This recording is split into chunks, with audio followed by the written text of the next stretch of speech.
Ready? I'm so ready. Okay. Welcome to the inaugural episode of the Airport Fiction Podcast. Woo! My name is Nina. I'm Emmy. And we are two PhD students in literature coming here to talk to you about genre fiction. Nina is a creative writer. So she's fiction, yeah. And I am the more critical side. She's a theory head. Yeah. So we are the perfect pairing. Exactly. So, Emmy, what is airport fiction? Airport fiction is when you've made it through the hell of security and you still have an hour and a half before your flight boards.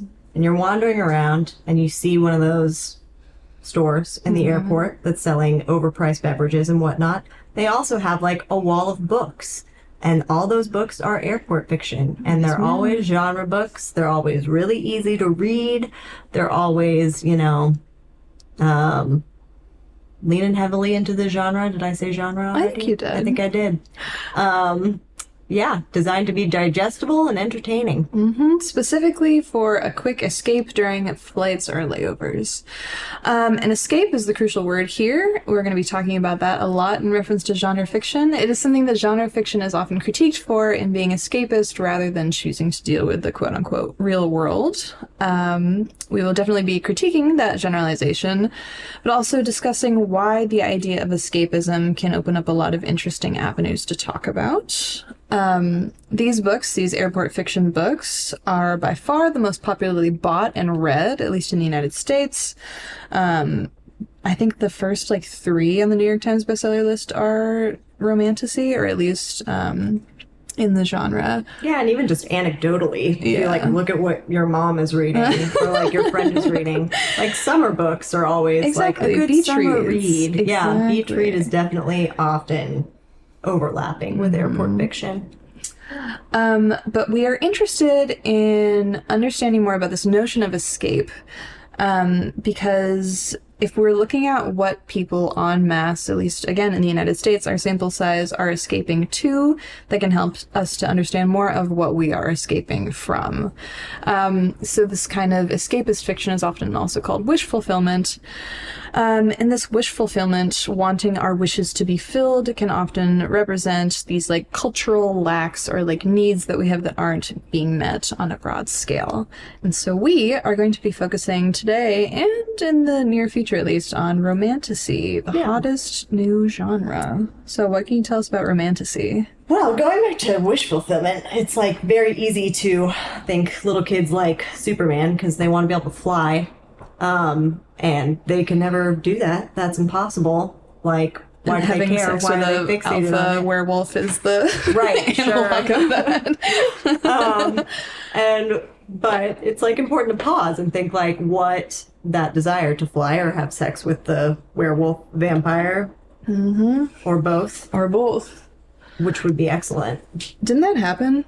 It happened in the fucking Armentrout book. Oh, right? Yeah, the threesome. Oh, no, they were both but they werewolves. It doesn't matter.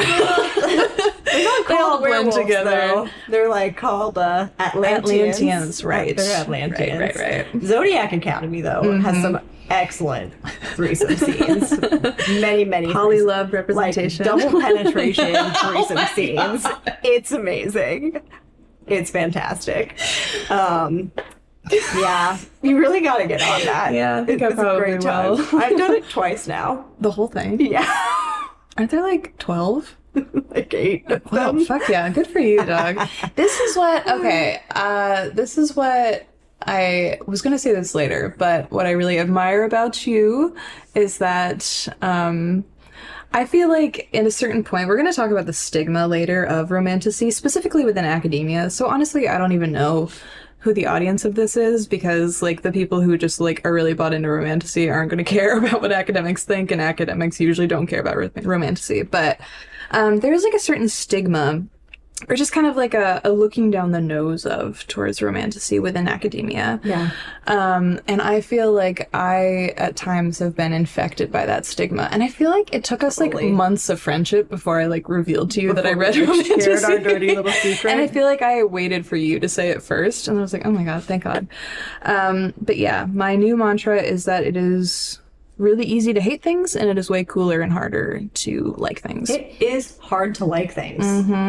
Okay, I don't remember where we were, but I have this in my notes, in that Romantasy is a blending of romance and fantasy, and it is especially interesting here how fantasy is operating in two ways. You talked earlier about the wish fulfillment element of fantasy that comes up in like superhero movies or like all of these sci-fi genres in which people have like extraordinary powers, which like represents something that we want. And this is going to come in later, but all of these the gothic like supernatural tropes of the vampires, werewolves, and zombies, which are not the zombies because those represent mindlessness and that's not sexy, but the vampires and werewolves both represent like our inner lusts and our inner rage, and the reason why we fear them is because these are creatures that like were once human and yet like reverted into their primal urges or whatever. There is a sexy zombie story. Really? That I had forgotten until this moment. What is it? It's a Nick Holt movie. Nicholas Holt movie. That's kind of gross. Where, like, he's the zombie and hot blonde. It's not Amber Heard, but kind of looks like her. Oh my gosh, and that actress is in she's in another Romantasy series. There are too many in my head. Anyway, like, the love heals his zombiness, and he becomes human again. Oh, shit. Yeah. I wonder how it would have worked out if that wasn't an option and she just had to live with him being like an undead. Which, like, weirdly, like, vampires are also undead. Yeah. They're sexy. Dead. Super dead. Because they like to, yeah. Their body is, like, made better rather than made icky. That was so eloquent. We are exemplars of eloquence here. We're gonna be doctors someday. Not today. Not for a long time.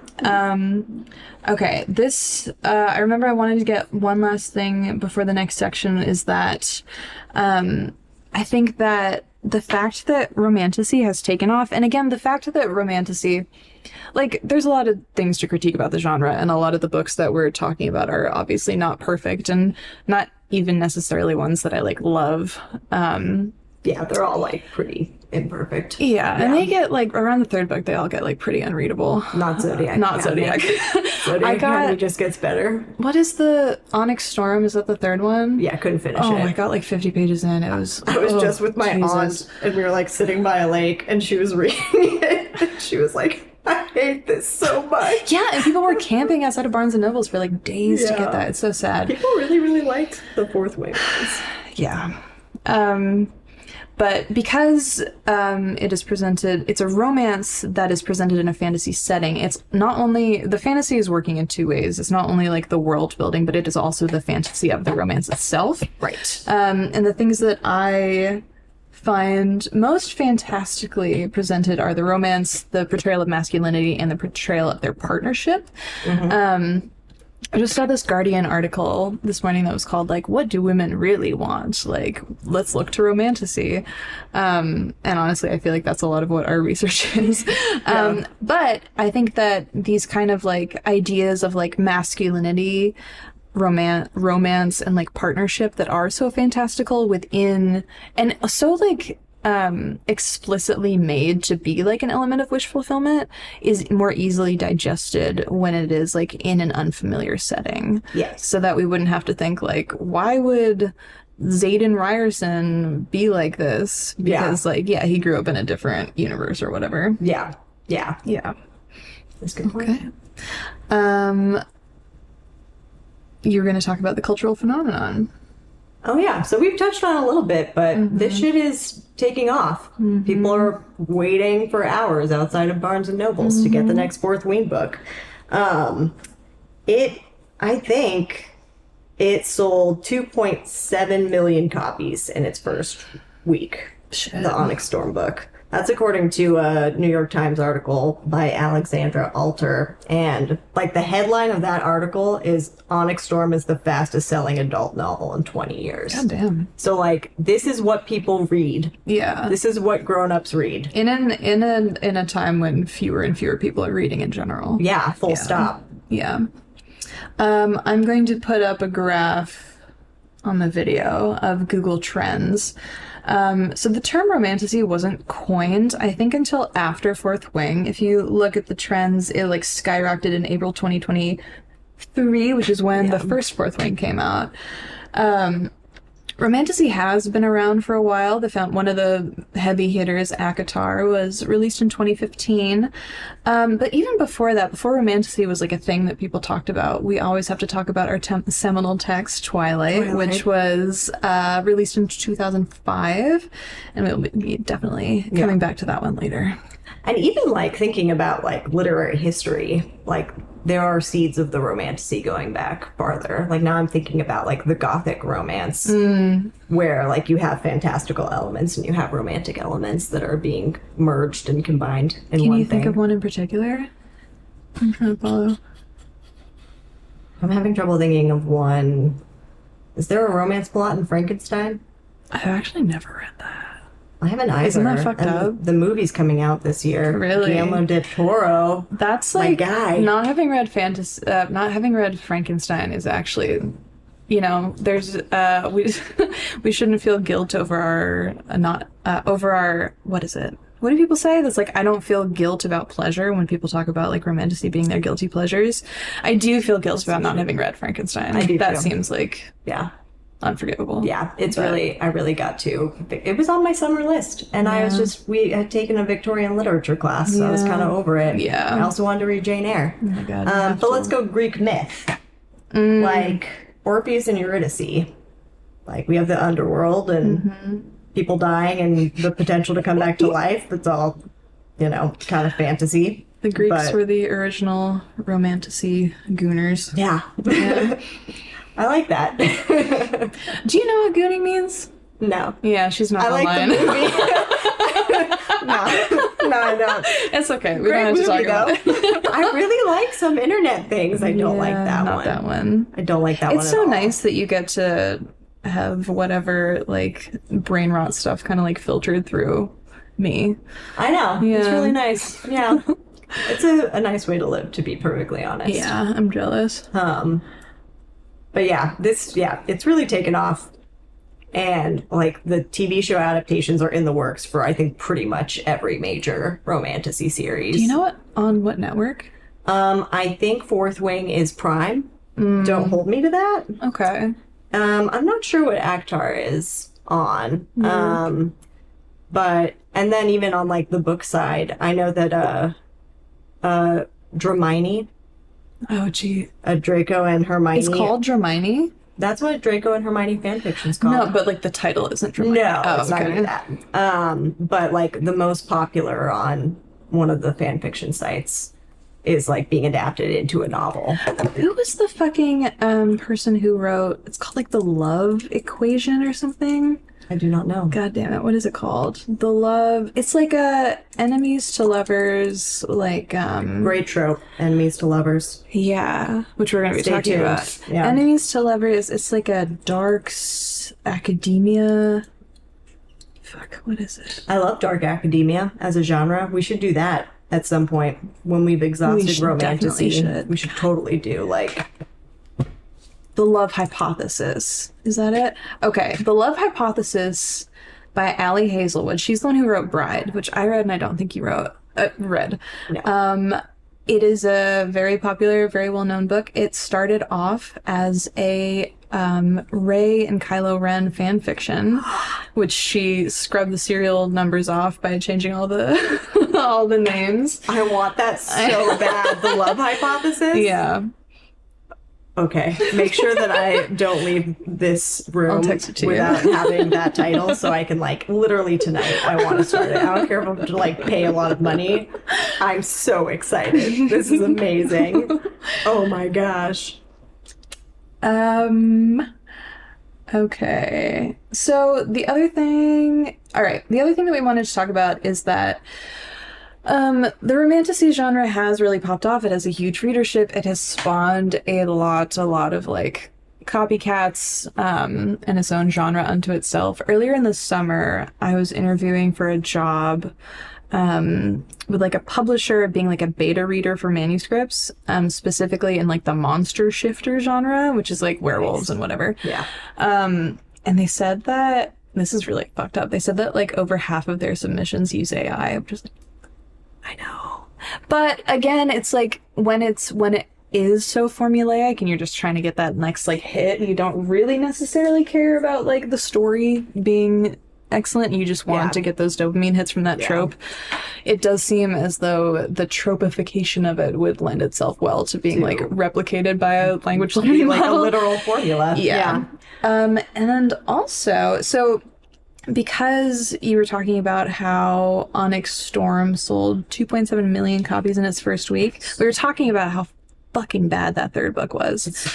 I heard, and I think that it was confirmed, that Fourth Wing was initially supposed to be a trilogy, but then because they were selling so many copies, her publisher was like, give us more, please. And so she stretched it out to 5, and I think that like really took down the quality. Apparently, I only got like a chapter into it, but then I read like a Spark Notes or Wikipedia summary or whatever. Basically, like nothing palpably changes between like the end of the second book and the end of the third book. Yeah. Because she's just kind of like tossing shit out there and Yeah. And she also writes a new one like every 8 months and they're like fucking doorstops. I don't know. They really are. She used to write she's like a military wife and she used to write like military fiction. I did not. Wait. Oh, so like about characters in the military? Yeah. Okay. But then also like Fourth Wing is kind of like they had like a ward thing. Yeah. It is very war-y. Yeah. New word. Very War war-y. as adjective. So Emmy, would you like to tell us why we are interested? Yeah. Okay. So I think it's worthwhile to dive a little bit into the history of the romance novel. The theory head that you are. I love me some theory. Being one half of the Romantasy pairing. Historically, romance novels have been really criticized for being like anti-feminist works. Pamela Regis wrote a book called A Natural History of the Romance Novel. It's from 2013. It's really readable. And she really dives deep into the feminist complaints against romance as a genre. And she sees that coming out of like 1960s second wave feminism. And feminists saw romance novels as like a romanticization of female oppression, because they're feeding women idealized versions of men and marriage, and like those idealized versions don't actually exist in reality. So the main complaints are that romance is a fantasy that, 1, detracts from the real condition of female oppression, and 2, skews how women like actually experience reality. Interesting. And it's weird that like, and noteworthy that all of these feminist critics describe romance novels like specifically using the word fantasy and like a different valence, like a more colloquial usage of the word than what we mean when we're talking about romantasy or Harry Potter or whatever. But yeah, I just find that like like a weird pattern.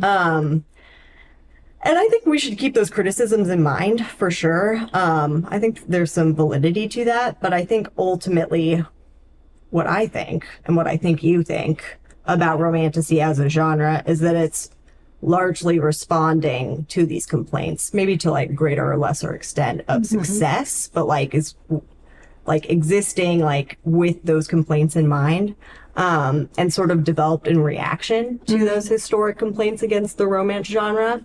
And it's taking the like fantastical subtext, like the fact that they're all using the word fantasy in their complaints, and making that like overt text. Like romantasy isn't like latently or subconsciously trafficking in fantasy. It's like explicitly doing those things, by incorporating that other genre.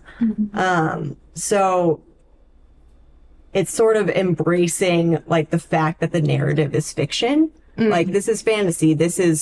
We are not concerned with the real world. We are like explicitly fantasy. So they're like circumventing the critique that it's warping reality, because they're like, we're not actually trafficking in reality at all. That's really cool. even though like they're also commenting on it. Yeah. So it almost seems like a way to get around the critiques, like a way to have their cake and eat it too. Yeah. Yeah. So That's really cool. That's all stuff that'll be on the table. Love that.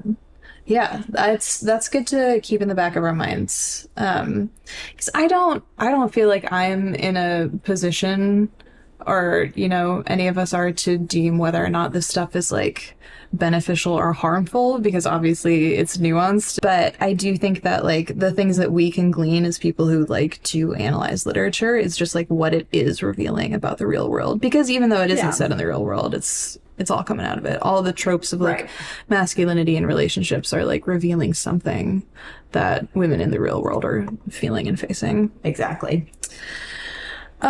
So what we also wanted to do in our first episode is talk a little bit about like the stigma, which we touched on earlier, the one that sometimes one can get infected with.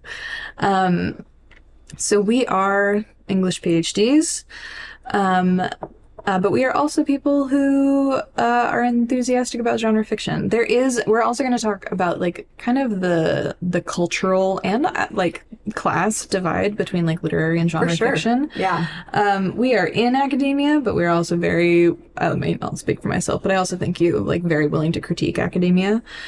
On like the more personal note, like I am from like working class background, like rural South, like first generation college. I never envisioned that I would end up in a PhD. I don't think anyone did for me, but I'm very happy to be here and I'm very happy to be learning things. But I definitely know that I have like that chip on my shoulder. And I remember feeling like when I first took theory classes, especially like environmental theory in my MFA, feeling like very angry. I was like, just at the fact that there was like a certain self-importance to like analyzing things, even like above the more rudimentary level of like on the ground praxis. Do you know what I'm saying? Yeah. So there's a very interesting way that the literary and genre divide happens in our like very isolated like academic grad spaces. If we're gonna look at the definition of literary versus genre fiction, literary fiction prioritizes artistic merit, exploration of the human condition, and complex themes, often at the expense of plot-driven entertainment. Genre fiction, also called airport fiction for the context of this podcast, focuses more on entertainment value, plot, and adherence to specific genre conventions. So obviously, like, my own personal thesis is always going to be nuanced. Like, the divide is there, but it's also kind of like a permeable membrane. Like, obviously, I find some literary fiction books really pretentious and shallow and annoying, and like often a lot of genre fiction can reveal deep truths about the human experience just through like a different lens. Yeah. Something that I have heard too many times about like what the difference is, like when asking people casually, is like, oh, the difference is that like to read literary fiction you have to be like smart enough to understand it. Right. Which I just think is like the most masturbatory, like crazy elitist thing to say without shame, because it's really tattling on yourself that you just like want to feel better than other people. Well, we've like heard pretty much that definition in a classroom setting. Shit. Like, the definition of literary fiction is that you need to have accrued enough knowledge of like other literature in order to understand what this literature that you're reading is doing. So if you don't have that background, like that education, then you won't get it. AKA, you're not smart enough. Yeah. You know? Hi, baby. Yeah, that's cool. That's all right. You can stay if you just sit right there. Yeah, it's frustrating. Yeah, and obviously, like, the lacuna there is that, like, obviously educational levels follow along, like, lines of oppression and class and things like that. And it does create this very artificial sense of, like, the us versus them. And yet, like, I it doesn't, it's strange to think that this would be like controversial to say that like understanding what people en masse are interested in at this moment in history is like incredibly interesting. Yeah. Yeah. Well, yeah, in movies and books, like the two, like if we're looking at box office numbers, it's superhero movies, like, and that kind of IP. And then the second one down would be horror as like the most like reliable, like will do well at the box office movies. So genre.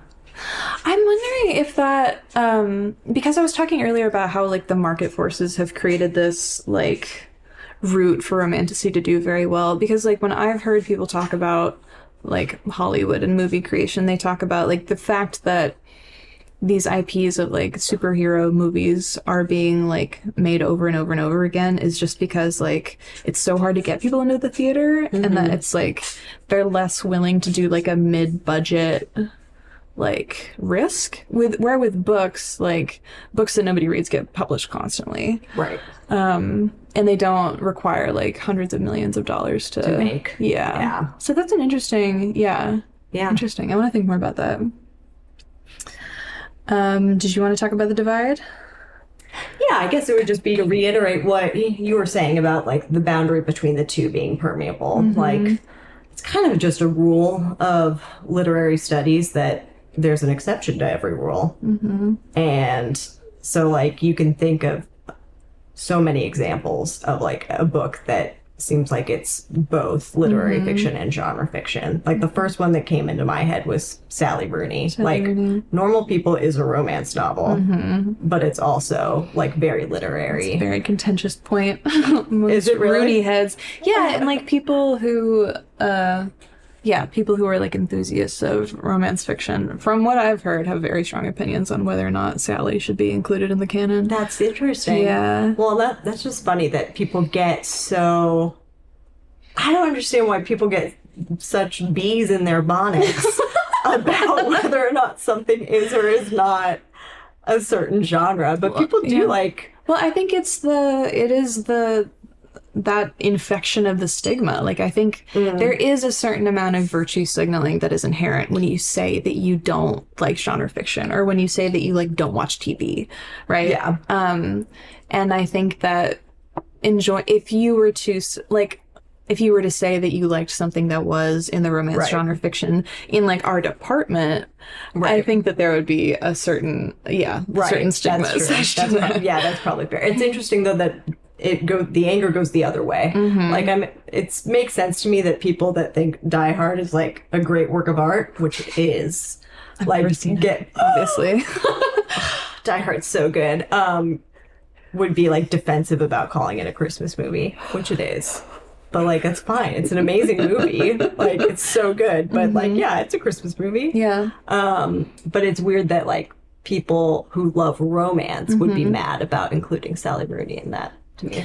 I've also heard that divide with Gone Girl, because if we're talking about like damn, it just flew out of my head. Expectations, the subverting expectations, like strong character building, character driven storytelling with like very flawed and complex characters. Like Gone Girl is right in that. But then there are also people that are like, no, it's like a crime thriller, and so therefore is in this like other bucket of genre fiction. Yeah. Have you read Gone Girl? Yeah. And the movie's amazing. Rosamund Pike. I'm obsessed with her. Oh, I thought you were like, I thought that was an angry that was face, like, and I was like, what? She's so good in that movie. Love her. She's amazing. I didn't like, honestly, maybe, what's his name? Ben Affleck? Is he the guy?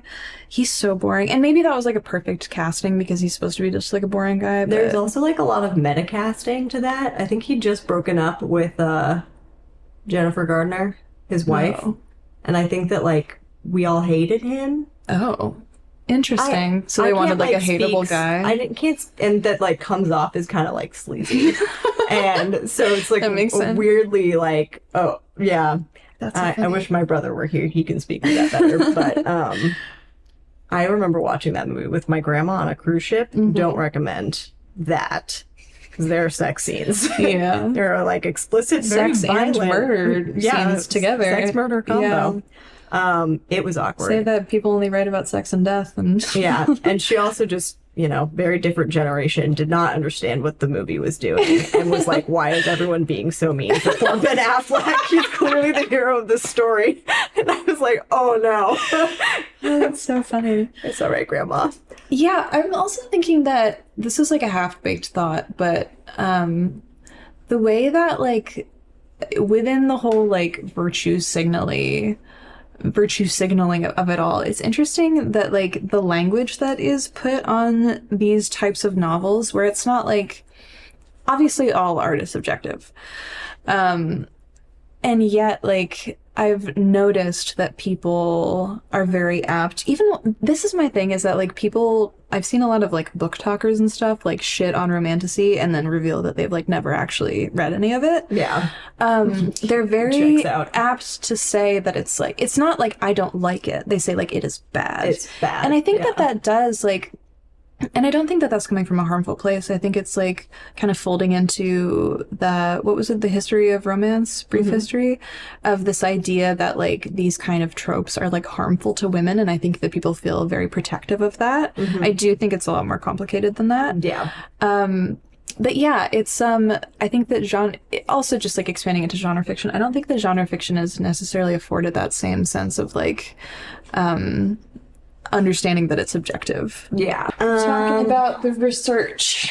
So yeah, in our world, the way it works is that you teach, and that's one half of your life. And then the other half of your life is you do research and you publish stuff, which is books and articles. But there is like nothing about Romantasy out there. We only found like 3 peer-reviewed articles.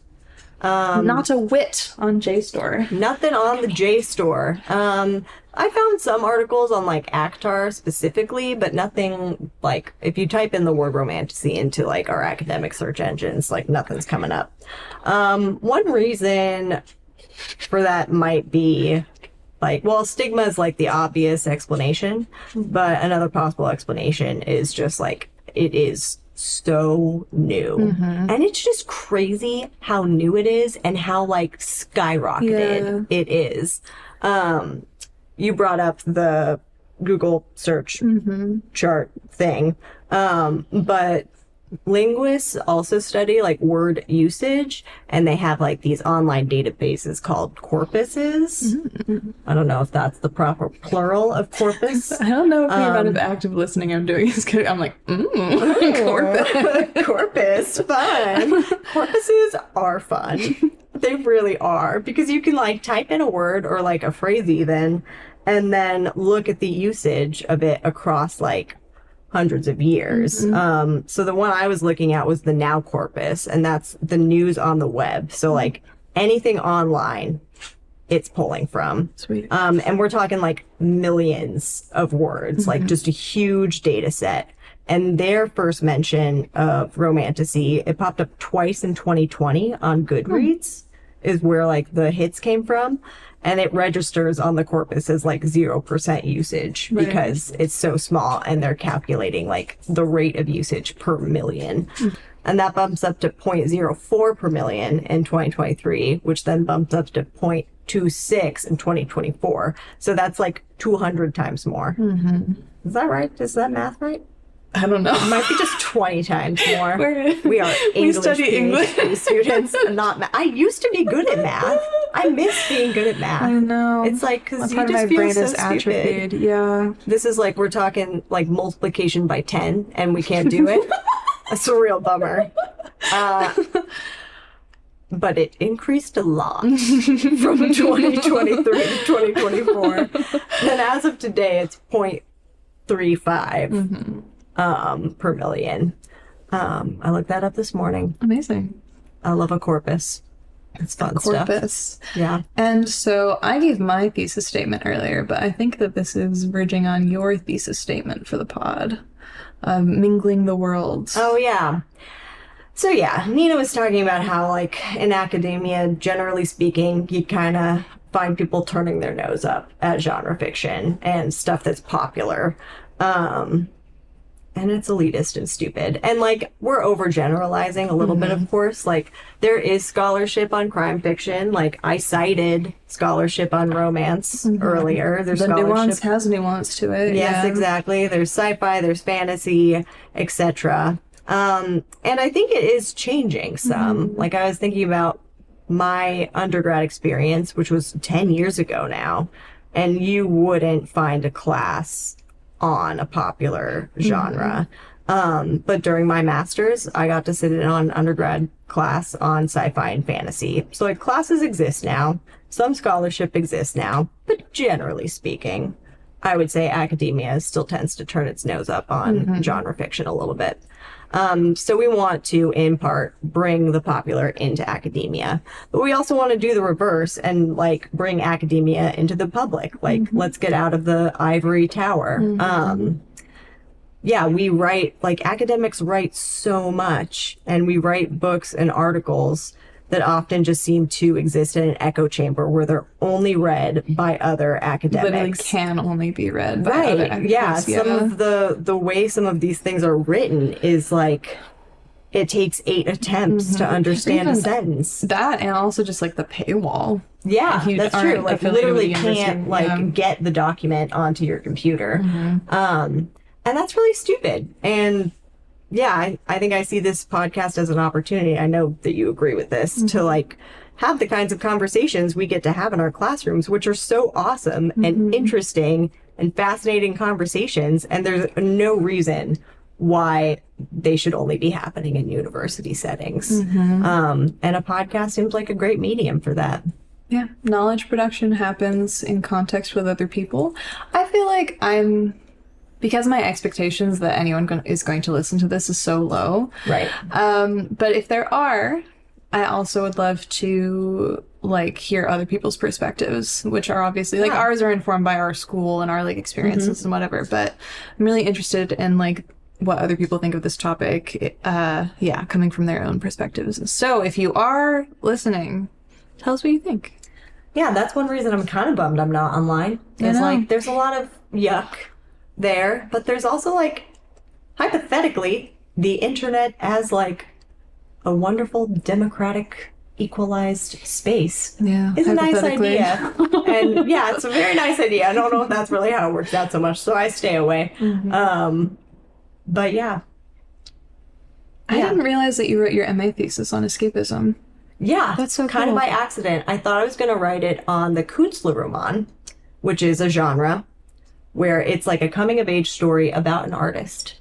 Oh, very cool. And I'd found 2 texts, The Amazing Adventures of Cavalier and Clay and Tomorrow, where it follows sort of those genre conventions, but it's the coming of age of an artistic pair rather than the solo solitary, like, genius artist. It's like a collaborative artistic pair. And is that what you read The Well of Loneliness for?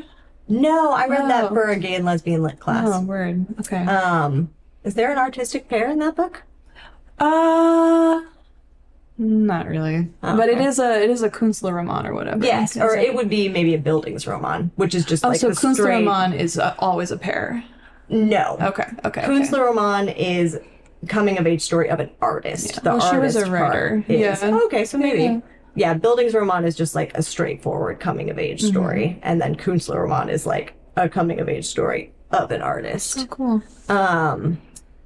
And it kind of like, my thesis sort of like progressed into more talking about escapism than talking about that idea, which would be fun to return to.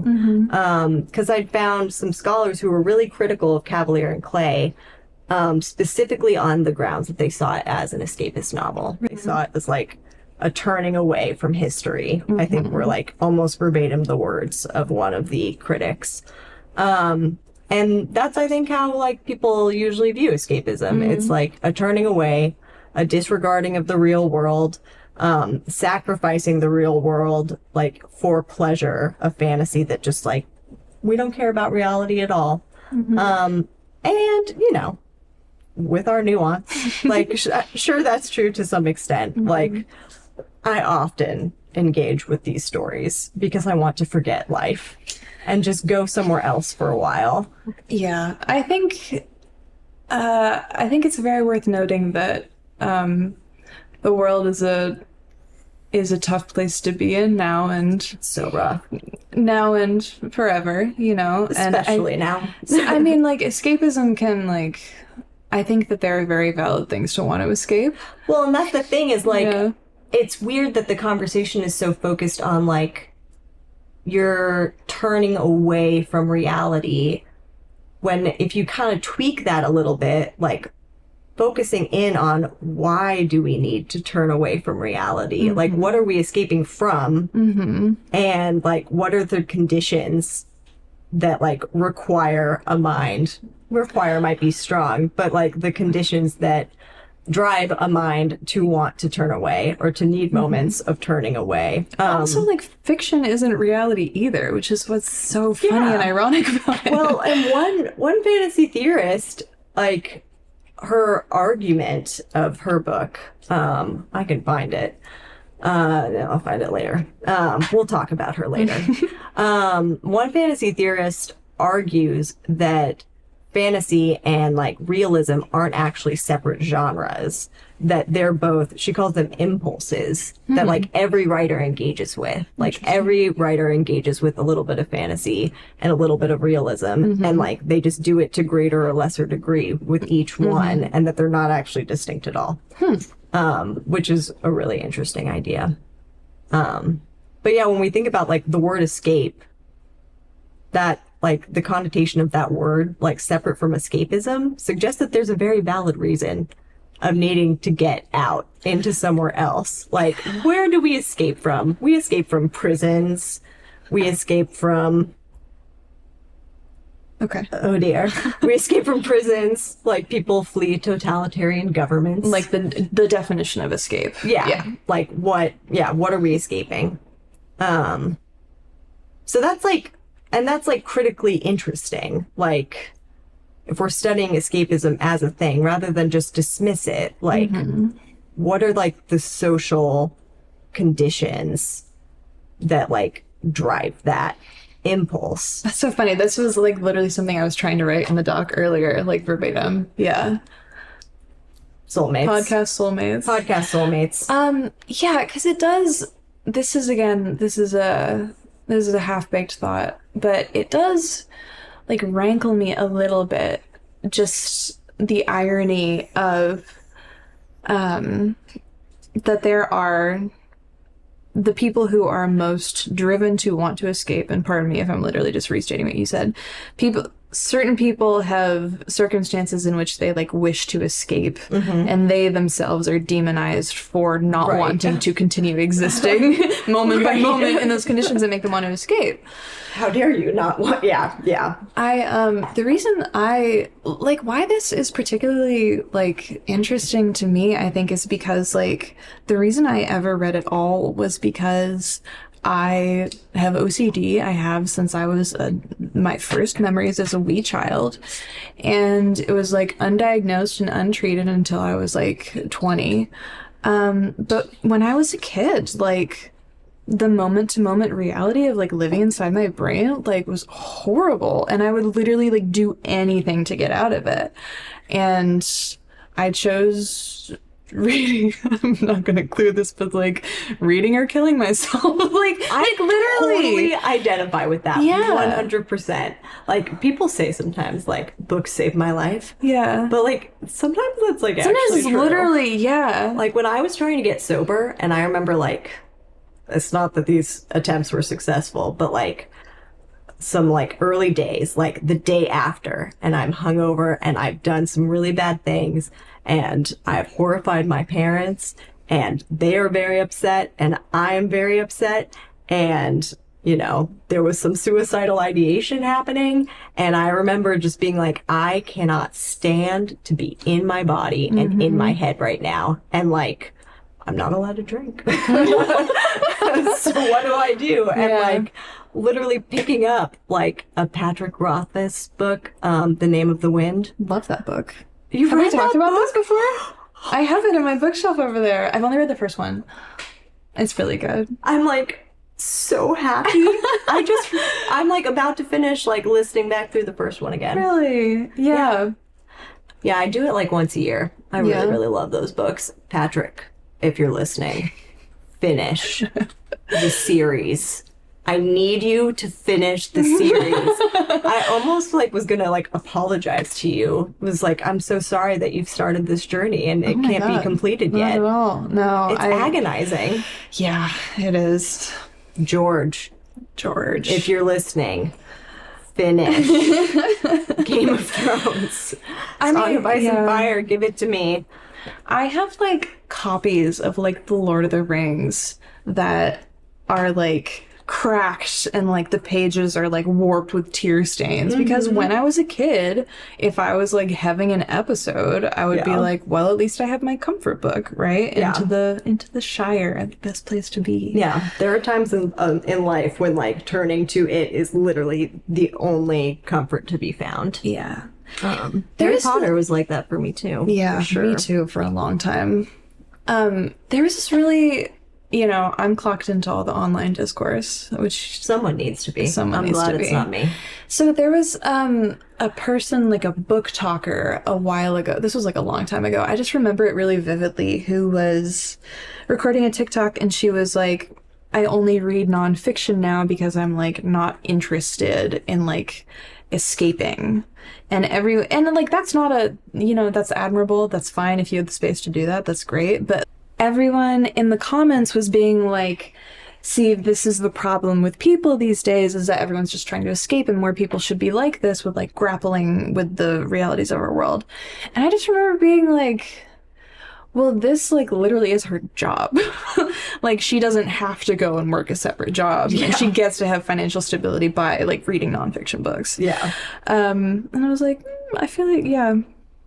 Well, and the other thing too is like, this takes me to my second point. Like, what we're escaping from is interesting, but like what we're escaping to is also interesting and valid in its own right. Like, it's easy to be like, I'm not going to read fiction anymore because I only care about reality and the real world. But like, fiction is about what it means to be alive, and like, just because it didn't literally happen doesn't mean that there aren't emotional truths and, like wisdom about life and living and experience and all of those things there, just because it didn't literally happen. We are the genre apologist podcast. Right? It seems just like such a limited point of view. And yeah, like, yeah, so what you're escaping to matters, and like the escape to and the escape from, they both speak to each other, even if the escapist world is fantasy and fiction. They're like tethered together, two different sides of the same coin, even if they're just tied together via opposites. And I think that is exactly what we were like finding and getting at when we were doing like analyses of tropes that come up. That again, this is a genre that is like brand spanking new, a couple years old, and yet it already has its own tropes that like crop up in every single like romantasy book. Yeah. And like those aren't accidental, like they're there because people en masse are connecting to them. They're like fulfilling some sort of wish, and by looking at those like aspects of these novels that are read by millions and millions and millions of people who connect to them, that helps us understand like what parts of our own life that are not existing within the fantasy world, those like little trigger points and like pain points, it can help us see those clearer than we could in our own reality. Yeah. I think his name was Mendelssohn, or her name, I'm not actually sure. Their name is Mendelssohn, a fantasy theorist who like pretty much argues that the purpose of fantasy is to make the familiar strange. Fuck yeah. And so by making the familiar strange, you understand the familiar in a different light. And yeah, these books are totally doing that. Yeah. I'm excited to talk about them. I'm so excited to talk about them. So excited. So, are you ready to wrap up? Yeah. Okay, because I feel like that was a great segue into the ending. We will be back in the upcoming weeks. We're going to be taking a closer look at some individual Romantasy series, some of these heavy hitters that both of us have read, and using them to talk more in depth about tropes and what they reveal about our desires. What are you going to be looking at? I will be looking at the theory side of things. So I'm going to bring in some stuff from romance theory and some stuff from fantasy theory and see how those are working in combo. Yay! I can't believe we actually did it. We did it! That's crazy. Go team! Okay, go team. We're Bye. alive. Bye.